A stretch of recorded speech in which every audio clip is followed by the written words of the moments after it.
नमस्कार दोस्तों, SS poultry farming and riding blogs में आपका स्वागत है। तो दोस्तों, हमारा ये जो अभी फ्लॉक निकल चुका है और फार्म में सफाई का काम चल रहा है। खाद हमारी निकल रही है, लीटर निकाली जा रही है अभी। और अभी तक हमारा जो शेड है वो नीचे से फर्श इसका कच्चा है, लेकिन अब आगे फर्श को हम पक्का करवाने जा रहे हैं। उसके बाद ही अगला फ्लॉक इसमें डलेगा। इसका एक कारण भी है, शुरुआत में जब ये शेड बना था तब फर्श कच्चा रखा था, काफ़ी बढ़िया इसकी रिज़ल्ट रहा था, काफ़ी बढ़िया बर्ड की रिपोर्ट रहती थी। लेकिन फिर जैसे हमने हमारी पिछली वीडियो में आपको बताया था, जो वायरल के ऊपर हमने वीडियो बनाई थी, तो अभी क्या है कि इसमें नीचे ज़मीन में बैक्टीरिया लोड धीरे धीरे बढ़ने की वजह से और अब बर्ड में कोई ना कोई दिक्कत आ रही है, कभी वायरल है, कोई सीआरडी है, तो उस वजह से काफ़ी परेशानियां हमें झेलनी पड़ रही हैं। और उन्हीं परेशानियों से छुटकारा पाने के लिए अभी हम फर्श को पक्का कर रहे हैं, जिससे कि हमारा बैक्टीरिया लोड कम रहे फार्म में और बर्ड बढ़िया हमें रिजल्ट दे, बढ़िया ग्रोथ ले। तो दोस्तों, आज की हमारी वीडियो में मैं आपको बताऊंगा जो सीआरडी की जो दिक्कत है आपके बर्ड में, उसका सबसे बढ़िया और एकदम कारगर उपाय जो 100% आपके फार्म में काम करेगा। जहां आपकी मोर्टेलिटी 2,500 से 3,000 होती हैं, वहाँ ये आप इलाज करने के बाद, ये दवा आप बर्ड में लगाने के बाद आपकी मोर्टेलिटी लगभग 500 मुर्गे पे रुक जाएगी। 500 बर्ड तक ही आपकी मोर्टेलिटी रेट रुक जाएगी। तो इस चीज़ का उपाय हम आपको आज हमारी इस वीडियो में बताना चाहते हैं। हमारे जो 2 फ्लॉक हमने डाले थे, जो बड़ा फ्लॉक था उसमें वायरल की दिक्कत आई थी, तो हमने आपको वायरल के ऊपर बताया था कि किन किन सावधानियों का आपको ध्यान रखना है। और जो हमारा दूसरा फ्लॉक है उसमें सीआरडी की दिक्कत आई थी और कहीं ना कहीं साथ में वायरल भी था, रेयरली किसी बर्ड में। तो यदि ऐसी कंडीशन आपके साथ बनती है, अकेली सीआरडी है, तो आप उसमें पूरे बर्ड का आप प्रॉपर इलाज कर सकते हो। लेकिन यदि कहीं ना कहीं आपको वायरल का भी बर्ड में डाउट है, तो उसमें आपको काफ़ी सावधानी से बर्ड का उपचार करना पड़ता है। बर्ड की छटनी करनी पड़ती है, आपको बर्ड को अलग से छांट करके उसका उपचार करना पड़ता है, क्योंकि पूरे पोल्ट्री फार्म में सारे बर्ड किसी भी बैक्टीरिया से ग्रसित नहीं होते। सभी बर्ड में वो बैक्टीरिया आपको नहीं मिलता है। कुछ एक बर्ड में आपको वो बैक्टीरिया मिलता है जिसकी आप छटनी करके और आप उसमें दवा लगा सकते हो, जिससे कि वो ठीक हो जाए और बाकी फार्म की आपकी मोर्टेलिटी अपने आप रुक जाएगी। यदि आपके बर्ड में किसी भी बीमारी के साथ वायरल साथ में है, तो आप उसमें एंटीबायोटिक नहीं लगा सकते।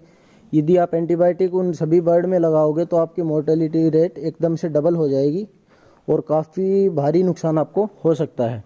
तो चलिए आपको बताते हैं, हमारे इस फ्लॉक में सीआरडी की दिक्कत आई थी और उसके साथ कहीं ना कहीं थोड़ा बहुत वायरल भी था। तो हमने क्या इनमें इलाज किया, कैसे हमने बर्ड की मोर्टेलिटी होने से रोकी, तो वो चीज़ें मैं आपको अभी बता देता हूँ। सबसे पहली बात तो ये कि हमने जो भी डॉक्टर से डिस्कशन किया बर्ड चेक करवा करके, तो उसके बाद हमने जो हमारे पोल्ट्री फार्म में जो बर्ड सुस्त थे, जो हल्के थे, जिनका बॉडी वेट कम था, या जो बर्ड का सीना सूखा हुआ था, जो बर्ड अपना वज़न कम कर रहा था, तो सबसे पहले हमने उनकी अलग से छटनी की, उनको अलग से पार्टीशन बना करके अलग निकाला।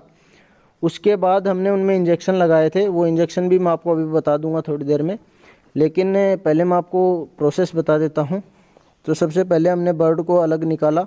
जो हमारा स्टार्टिंग जो डे था उसमें 25,000 बर्ड में हमने 1,500 बर्ड निकाले थे पूरे फार्म में घूम करके। काफ़ी टाइम ज़रूर लगा था, लेकिन हर एक बर्ड को अच्छे से देख करके, और जितने भी जो सुस्त बैठे थे या जो लूज थे या जो लंगड़े थे या कोई बड़े मुर्गे भी जो थे जिनको दिक्कत थी, जो शांति से बैठे थे, सुस्त बैठे थे एकदम, तो उनकी हमने छटनी की। फिर उनमें जो इंजेक्शन लगाया, फिर दूसरे दिन फिर से वही प्रोसेस हमने रिपीट की। तो लगभग हमें 4 से 5 दिन लगे और हमारे लगभग 2,000 से 2,200 बर्ड हमने छाटे थे।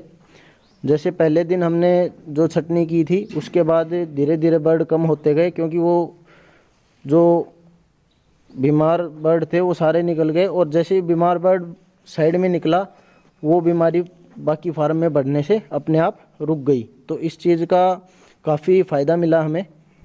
और पूरे बर्ड में हम इंजेक्शन लगा नहीं सकते थे, क्योंकि जो हमारा बर्ड था उसमें कहीं ना कहीं वायरल की भी दिक्कत थी।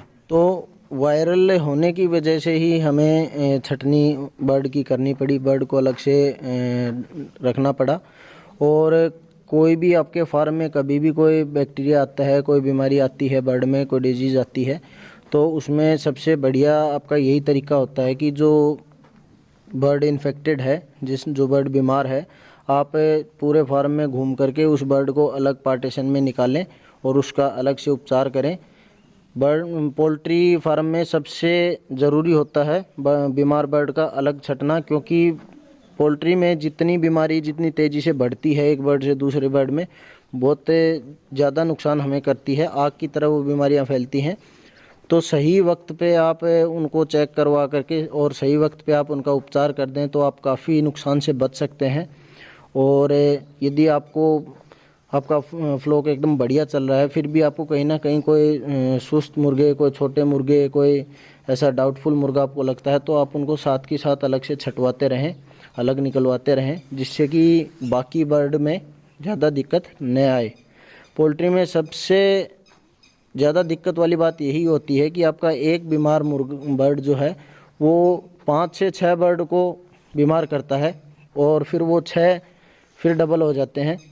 तो इन चीज़ों का आपको ध्यान रखना है, क्योंकि इसी वजह से पोल्ट्री में बहुत तेज़ी से कोई भी बीमारी बढ़ती है, कोई भी बैक्टीरिया बढ़ता है, तो आपको उसको बढ़ने नहीं देना है। समय रहते आप उसका उपचार करें, सही प्रिकॉशंस का इस्तेमाल करें, जिससे कि आपकी ये दिक्कतें ख़त्म हो जाएं।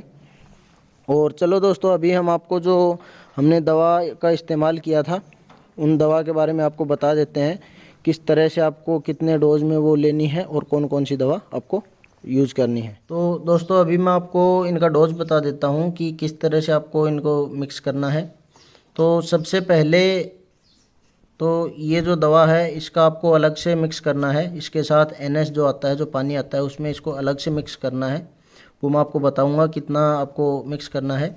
तो 2000 बर्ड का आप डोज तैयार करते हो तो हैबिट प्लस जो हमारी है 60 ml आप हैबिट लें, और इसमें 120 ml आपको अमिकासिन मिक्स करनी है।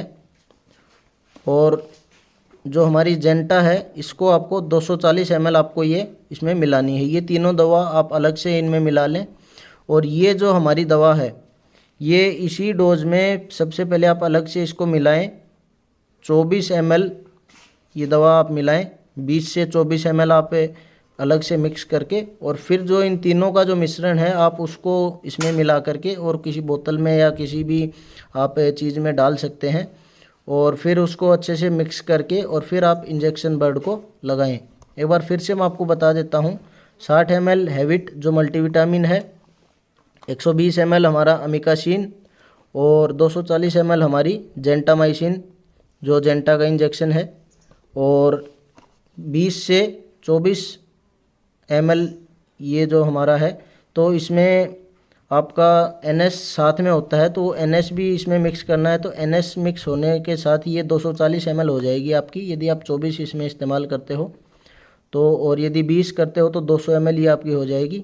तो इसमें NS साथ में एक जो हमारी वाइल आती है, आप देख सकते हो 1000 mg प्लस 500 mg, इसमें 1000 mg आपका सिफ्ट्रिएक्सोन सोल्ट रहता है और 500 mg आपका सल्बेक्टम रहता है। तो ये आप मिक्स करके अलग से, और फिर इन तीनों को मिक्स करें, जिससे कि आपका ये 2000 बर्ड का डोज हो जाता है। और 1 ml में आप 3 बर्ड का डोज सेट करके आप अपने बर्ड को इंजेक्शन लगाएं। और सबसे पहले जो इंजेक्शन लगाते हैं वो इंजेक्शन 24 घंटे के बाद आप बर्ड में दोबारा रिपीट करें, आपको रिजल्ट खुद ब खुद दिख जाएगा। जो भी बर्ड में इम्प्रूवमेंट होगा वो आपको अपनी आंखों से दिखेगा, और बहुत ही जल्दी ये दवा काम करती है और बहुत ही अच्छा इसका रिजल्ट रहता है। ये था हमारा जो उपचार के लिए जो दवा थी उनके बारे में हमने आपको बताया, और आप इस चीज़ को इस्तेमाल कर सकते हैं। ध्यान रखें, यदि आपके बर्ड में CRD के साथ वायरल का भी कहीं ना कहीं कोई संकेत है तो बर्ड को अलग से ज़रूर छांटें। पूरे बर्ड में आप ये इंजेक्शन का इस्तेमाल न करें, वरना आपकी मोर्टेलिटी रेट जो CRD के हैं वो ठीक होंगे, लेकिन जो वायरल के हैं वो मरने शुरू हो जाएंगे। तो आपको इस चीज़ का खास करके ध्यान रखना है। यदि आप किसी भी कोई हल्का फुल्का वायरल बर्ड में है तो उसमें ये काम नहीं करेगी, उसमें ये मोर्टेलिटी रेट आपकी बढ़ा देगी। यदि CRD का बर्ड है और अकेली CRD है तो उसमें ये 100% कारगर इलाज है। और यदि दोनों साथ में हैं तो आप बर्ड को अलग से पार्टीशन बना के अलग से छटनी करें, अलग से रखवाएं और उसके बाद आप ये इंजेक्शन बर्ड में लगाएं। डोज हमने आपको बता ही दिया है, दवा का नाम हमने आपको बता ही दिया है, पूरी डिटेल में हमने आपको सब कुछ बता दिया है। तो इसमें आप कहीं कोई गलती न करें। और यदि हमारी जानकारी आपके लिए लाभदायक साबित होती है, आपके लिए कारगर साबित होती है, हमारी वीडियोज़ आपको पसंद आती हैं तो वीडियो को लाइक ज़रूर करें, ज़्यादा से ज़्यादा वीडियो को शेयर करें, हमारा हौसला बढ़ाते रहें, जिससे कि हम आपको और भी अच्छी अच्छी जानकारी आगे देते रहें। और हमारे चैनल को ज़रूर सब्सक्राइब करें। बाकी यदि आपको कुछ पूछना हो तो नीचे कमेंट बॉक्स में कमेंट कर सकते हैं। कोई नए टॉपिक पे वीडियो आपको चाहिए तो उसके लिए भी आप नीचे हमें कमेंट बॉक्स में बता सकते हैं। चलिए अलविदा लेते हैं। धन्यवाद दोस्तों।